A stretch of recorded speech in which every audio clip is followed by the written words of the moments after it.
नमस्कार दोस्तों, आप सभी का मेरा YouTube चैनल में बहुत बहुत स्वागत है। तो आज का जो वीडियो है वो बहुत ही इम्पॉर्टेंट वीडियो है। यह एक ऐसी वीडियो है जिसमें बताया गया है कि जो भी इंसान अंतिम यात्रा में शामिल होता है या फिर सबको कंधा देता है तो उस इंसान को क्या सावधानी बरतनी चाहिए। तो वीडियो में आगे बढ़ने से पहले अगर आप हमारे चैनल पे पहली बार है तो हमारे चैनल को सब्सक्राइब ज़रूर करें और वीडियो अगर अच्छी लगे तो लाइक भी ज़रूर करें और कमेंट में अपनी राय दें। तो चलिए वीडियो को स्टार्ट करते हैं। जो इंसान शामिल होता है और सबको कंधा देता है तो उस इंसान को कुछ सावधानियां बरतनी चाहिए, और अगर वो ऐसा नहीं करते हैं तो जिस अंतिम यात्रा में शामिल होना शुभ माना जाता है वो ही उनके दुख का कारण बन सकता है। आज हम आपको बताएंगे कि आपको अंतिम यात्रा के दौरान क्या क्या सावधानियां बरतनी चाहिए, लेकिन इससे पहले आपको बताते हैं कि कैसे एक अंतिम यात्रा और शव यात्रा को देखने से आपकी सभी मनोकामनाएं पूर्ण होती है। कहा जाता है कि जब भी कोई शव यात्रा या फिर अर्थी दिखे तो उसे दोनों हाथ जोड़कर सिर झुकाकर प्रणाम करना चाहिए और साथ ही शिव के नाम का जाप भी करना चाहिए।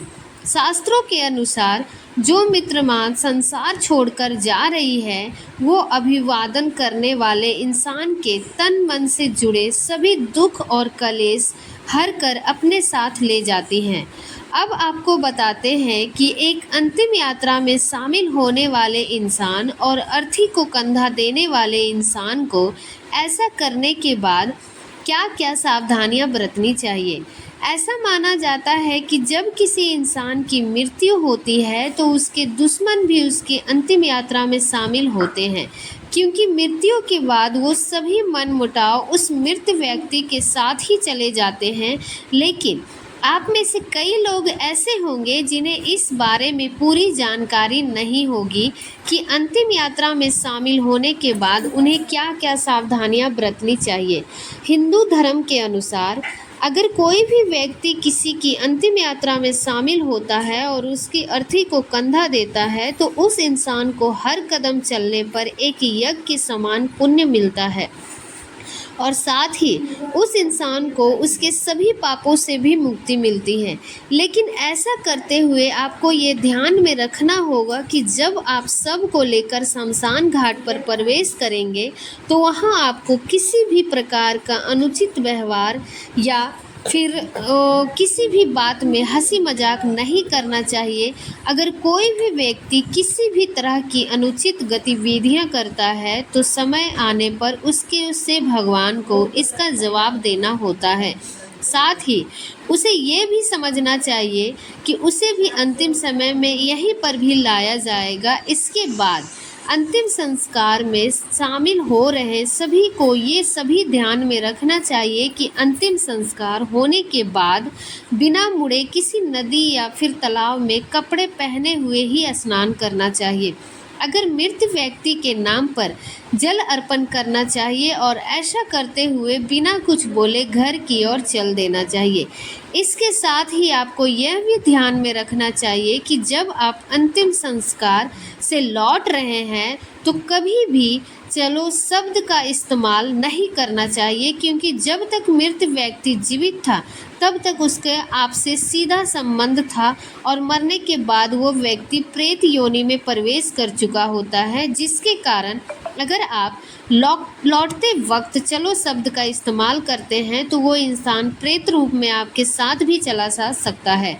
इसी वजह से शमशान घाट से लौटते वक्त आपको चलो शब्द का इस्तेमाल नहीं करना चाहिए। वही शास्त्रों के अनुसार एक नियम यह भी है, जो व्यक्ति ब्रह्मचर्य का पालन करते हैं वो व्यक्ति अपने माता पिता और गुरु के अलावा किसी भी अन्य व्यक्ति को कंधा नहीं दे सकते हैं। और ना ही किसी व्यक्ति की शव यात्रा में शामिल हो सकते हैं। अगर वो व्यक्ति ऐसा करते हैं तो इससे उसका ब्रह्मचर्य खंडित हो जाता है। और इसी तरह अंतिम संस्कार से लौटने के बाद सभी को नीम की दातून करनी चाहिए और फिर लोहा, अग्नि, जल, पत्थर का स्पर्श करना चाहिए।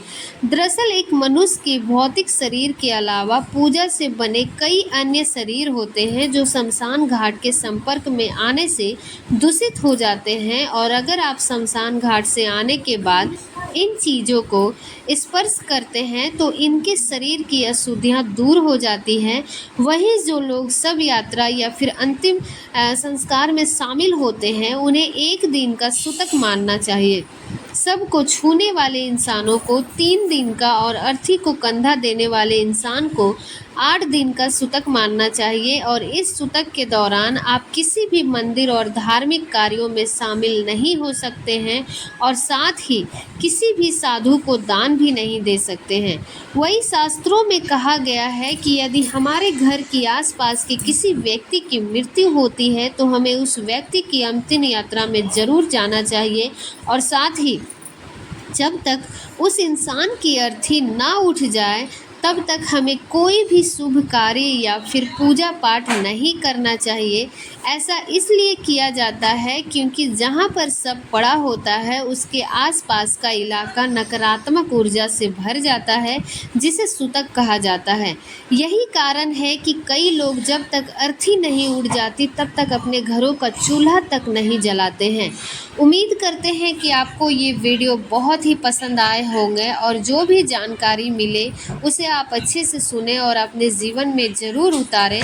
तो वीडियो अगर अच्छी लगे तो हमारे वीडियो को लाइक ज़रूर करें और सब्सक्राइब भी ज़रूर करें। हमारे वीडियो को वॉच करने के लिए बहुत बहुत धन्यवाद।